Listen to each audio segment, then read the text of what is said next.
अस्सलाम वालेकुम, आदाब। उर्दू ख़बरनामे में आप सबों का इस्तकबाल है। मैं मोहम्मद शहबाज। आगे बढ़ने से पहले नज़र डालेंगे सुर्खियों पर। तेलंगाना के वज़ीर आला रेवंत रेड्डी अमेरिका और जनूबी कोरिया के कामयाब दौरे के बाद हैदराबाद वापिस, गैर मुल्की सरमायाकारी के फ़रोग़ की उम्मीद। रियासती वजीर उत्तम कुमार रेड्डी ने टी हरीश राव के दावे की तरदीद की। सीताराम लिफ्ट इरिगेशन प्रोजेक्ट की तकमील की तारीख का किया ऐलान। संगारेड्डी जिले के स्कूल में खाना खाने के बाद तलबा बीमार, हेडमास्टर मुअत्तल, तहक़ीक़ात जारी। जापान के वजीर आज़म ने इस्तीफ़ा देने का किया ऐलान। सियासी हलचल में इजाफा। रूस के सदर पुतिन ने फ़िलिस्तीनी सदर महमूद अब्बास से मुलाकात। गाज़ा में शहरियों की हलाकत पर तशवीश का किया इजहार। अब खबरें तफसील से। तेलंगाना के वज़ीर आला रेवंत रेड्डी अपने अमेरिका और जनूबी कोरिया के कामयाब दौरे के बाद हैदराबाद पहुंच गए हैं। उनके दौरे का मकसद तेलंगाना में गैर मुल्की सरमायाकारी को राग़िब करना था और इसके नताइज रियासत के मैशियत पर नुमाया मुस्बत असरात मुरतब करने की तवक्का है। वज़ीर आला के इस्तकबाल के लिए MPs, MLAs और पार्टी के अरकान ने भरपूर गर्मजोशी का मुजाहरा किया, जो कि इस दौरे की कामयाबी का अक्कासी करता है। పరిశ్రమలకు సంబంధించి మరొకసారి అగ్రిమెంట్ చేసుకుంటారా? ఆ రోజు వారి పరిచయం అయినంత మాత్రాన ఆ రోజు వారికి నమ్మకం లేకుండానేమో ఈరోజు మేము పరిచయం అయ్యి మా ఆర్థిక విధానాలు ఈ విధంగా ఉంటాయి, మా రాష్ట్రానికి సంబంధించిన విధి విధానాలు ఈ విధంగా ఉంటాయని నమ్మకం ఇస్తే వారు MOUలు కానీ అగ్రిమెంట్లు చేసుకోవడం జరుగుతుంది. ఇది పరిశ్రమలకు సంబంధించి విధి విధానాలు ఈ విధంగా ఉంటాయి. ఈరోజు ఎందుకు అప్పుడే ఇంకా 7 నెలలు కాకముందే అప్పుడే ఇంకా రాబోయే కాలంలో ఇంక ఈ విధంగా ఎన్నో చూస్తే ఇంకెంత భయపడటమో ఆందోళన చెందటం జరుగుతుందో కనబడతా ఉంది. సో మూసీ సుందరీకరణ ఎంతవరకు సక్సెస్ అయ్యింది? మూసీ సుందరీకరణకు సంబంధించి ఈరోజు ప్రపంచ బ్యాంక్ ప్రతినిధులతోని వారి అధ్యక్షులతో కూడా మాట్లాడి ఈరోజు ఈ నగరానికి సంబంధించిన మూసీ నది నల్గొండ జిల్లా వరకు కూడా ఆ ప్రాంత రైతులకు కానీ ఇక్కడున్న నీటి వనరులను పెంచడానికి కానీ ఉపయోగపడే కార్యక్రమం జరుగుతుంది. ఇది కూడా ఒక ఆర్థిక ఇంజన్గా మనం రాబోయే కాలంలో ఈ సిటీలో దాదాపు 65 కిలోమీటర్లు పూర్తి స్థాయిలో ప్రవహించే ఈ నదికి సంబంధించి రీజనరేట్ చేయాలనే ఒక ఆలోచన వారి ముందట పెట్టడం జరిగింది. వారు కూడా వరల్డ్ బ్యాంక్ సంబంధించిన ప్రతినిధులు కూడా ఒక మంచి ఆలోచన చేస్తూ ఉన్నారు. దీనికి సంబంధించి కూడా మేము మా వంతు సహకారం అందించే ప్రయత్నంలో ముందుంటామని కూడా వారు చెప్పడం జరిగింది. మరి మేము మా రిపోర్ట్స్ను తయారు చేయడం కానీ ఈరోజు వరల్డ్ బ్యాంకు సంబంధించి కానీ ఇతర ప్రతినిధులతో మూసీ నదిని ఏ విధంగా రీజనరేట్ చేయబోతా ఉన్నామో చెప్పి వారి సహకారం కూడా తప్పకుండా తీసుకోవడం జరుగుతుంది. Okay sir.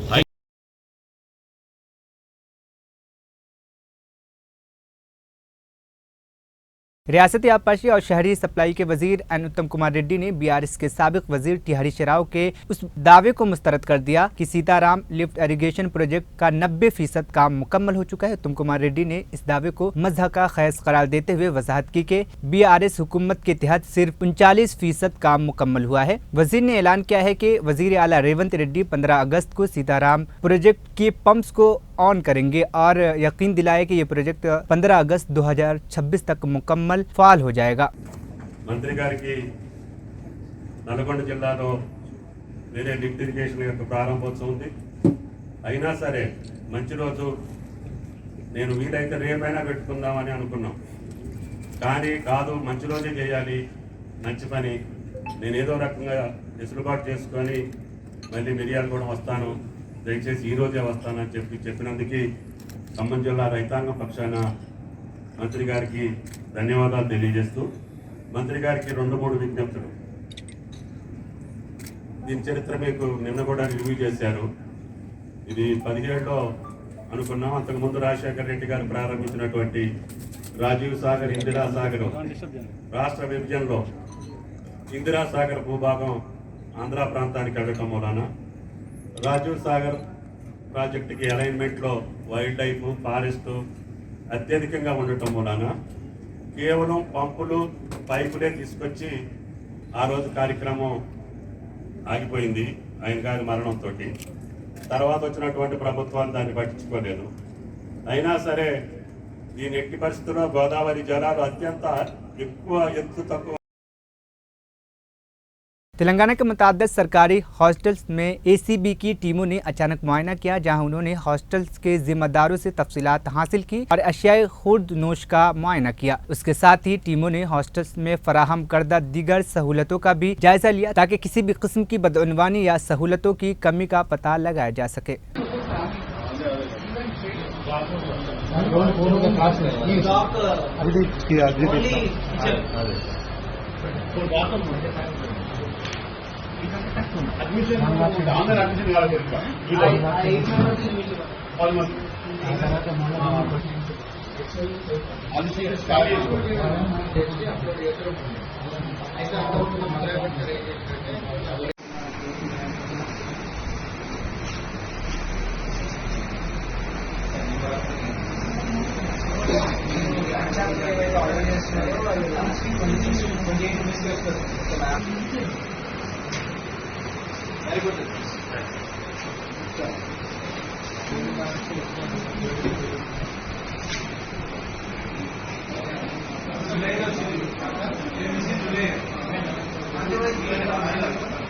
సమాచారం మేరకు సోదాకు రావడం జరిగింది.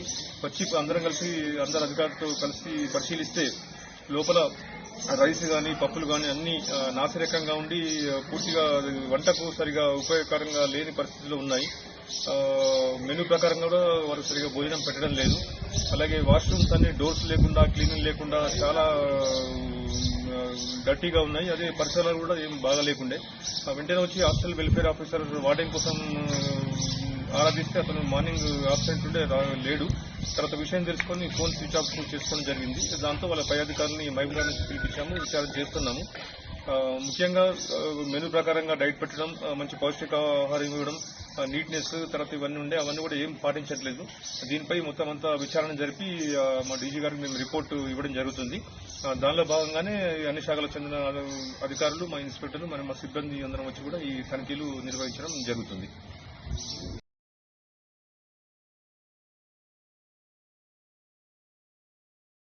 स्कूल में खाना खाने के बाद 24 तलबा बीमार होने के वाकया के बाद तहकीकात के सिलसिले में जिला परिषद हाई स्कूल में बीबीपेट संगारेड्डी जिला तेलंगाना के हेडमास्टर को मुअत्तल कर दिया गया है। District education officer DEO Sangareddy Venkateshwarlu ने ये कार्रवाई की। एक रिपोर्ट के मुताबिक दोपहर के खाने के बाद तलबा की हालत बिगड़ गई, जिसके बाद उन्हें नारायण खेर के सरकारी अस्पताल मुंतकिल किया गया। वालिदैन ने इल्ज़ाम आयद किया है कि खाने में उबला हुआ चिकन और अंडा इस्तेमाल होने की वजह से तलबा मुतासिर हुए हैं। मामले की मुकम्मल तहक़ीक़ात जारी है और तालीमी इदारों में हिफाजती इक़दामात पर गौर किया जा रहा है।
सुप्रीम कोर्ट ने गवर्नर कोटे से एमएलसीज के इंतखाब पर तेलंगाना हाई कोर्ट के जानिब से दिए गए अहकाम पर फौरी तौर पर रोक लगा दी है। जस्टिस विक्रम नाथ की ज़ेर क़यादत अदालत आज़मा की बेंच ने ताहुक्म सानी इस रोक पर अमल दरामद की हिदायत दी।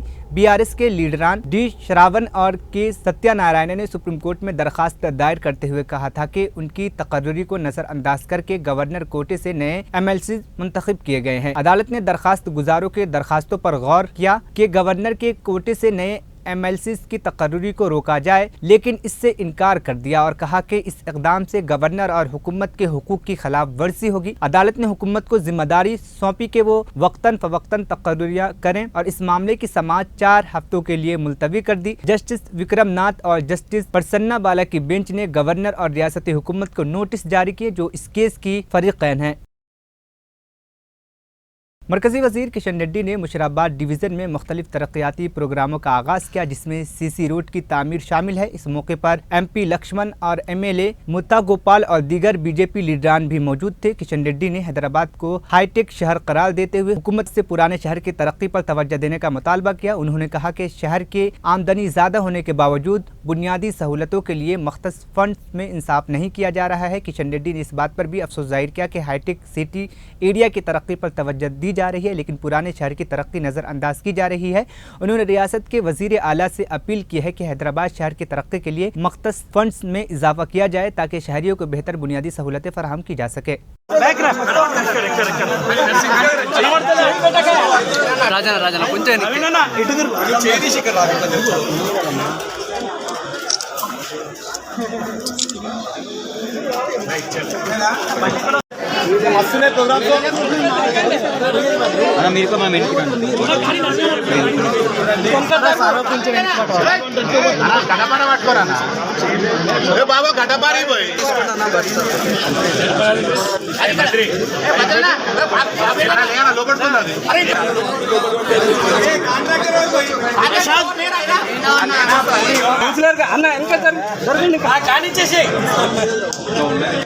లేట్ అయితే ఇంకా ముంబడికి వస్తాయి అవన్నీ అమ్మా ఇటు చూడు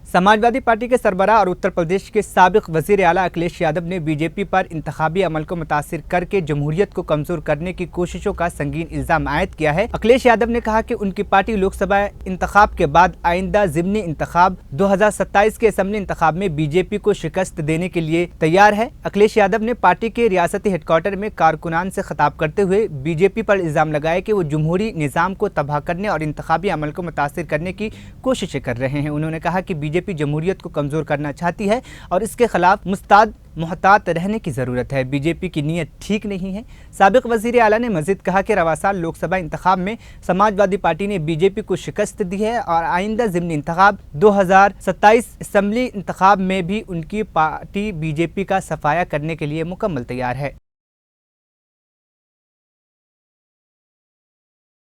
बिहार के साबिक वजीर आला और RJD सरबराह लालू यादव ने वजीर आला नीतीश कुमार पर तनकीद करते हुए UPA के दौरे हुकूमत में रियासत में किए गए तरक्याती कामों का जिक्र किया। लालू ने तंज कसते हुए कहा कि हम प्रचार नहीं बल्कि जमीन पर काम किया है। लालू यादव ने दावा किया कि UPA की पहली मुद्दत के दौरान दूसरी सबसे बड़ी पार्टी होने के नाते उन्होंने वजीर आजम मनमोहन सिंह और सोनिया गांधी की मदद से 2004 से 2009 के दरमियान बिहार के लिए 1,44 करोड़ रुपए की खुसूसी माली इमदाद फराहम कराई थी। उन्होंने बताया कि इस माली ताउन के बाद बिहार में सड़कों, पुलों, बिजली, रेलवे लाइनों, मनरेगा के तहत रोजगार और रेलवे स्टेशनों, कारखानों की तरक्की मुमकिन हुई। लालू यादव ने मजीद कहा कि नीतीश कुमार UPA के दौर में हमारी फराहम करदा मदद से अपना चेहरा चमकाया, क्योंकि हमने प्रचार नहीं बल्कि जमीनी सतह पर काम किया।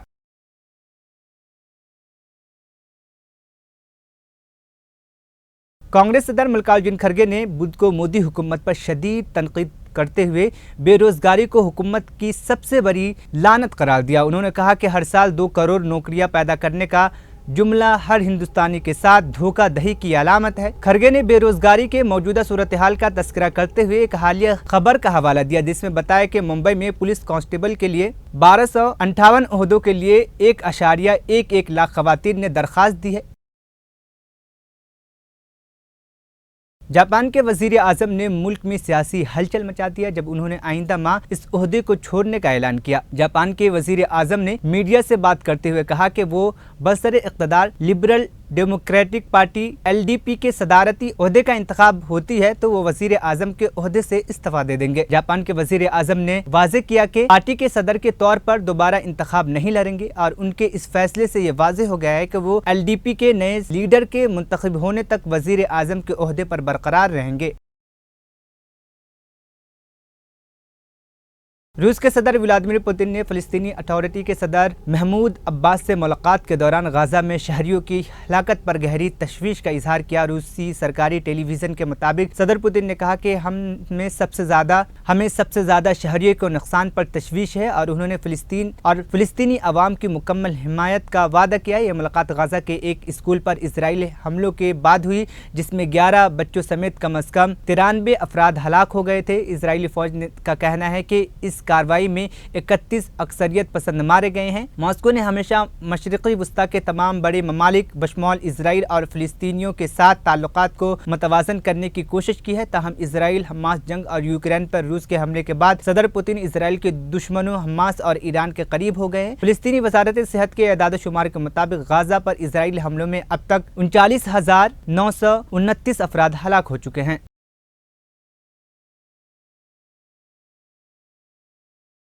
आखिर में सुर्ख़ियां एक बार फिर। तेलंगाना के वज़ीर आला रेवंत रेड्डी अमेरिका और जनूबी कोरिया के कामयाब दौरे के बाद हैदराबाद वापस, गैर मुल्की सरमायाकारी के फ़रोग़ की उम्मीद। रियासती वज़ीर उत्तम कुमार रेड्डी ने टी हरीश राव के दावे की तरदीद की। सीताराम लिफ्ट इरिगेशन प्रोजेक्ट की तकमील की तारीख का किया ऐलान। संगारेड्डी जिले के स्कूल में खाना खाने के बाद तलबा बीमार, हेडमास्टर मुअत्तल, तहक़ीक़ात जारी। जापान के वज़ीर आज़म ने इस्तीफ़ा देने का किया ऐलान, सियासी हलचल में इजाफा। रूस के सदर पुतिन ने फ़लस्तीनी सदर महमूद अब्बास से मुलाकात, गाज़ा में शहरियों की हलाकत पर तशवीश का किया इजहार। खबरनामा यहीं पर इख्तिताम पसीद हुआ। मुझे दीजिए इजाज़त, फिर होगी कल मुलाकात। अल्लाह हाफ़िज़।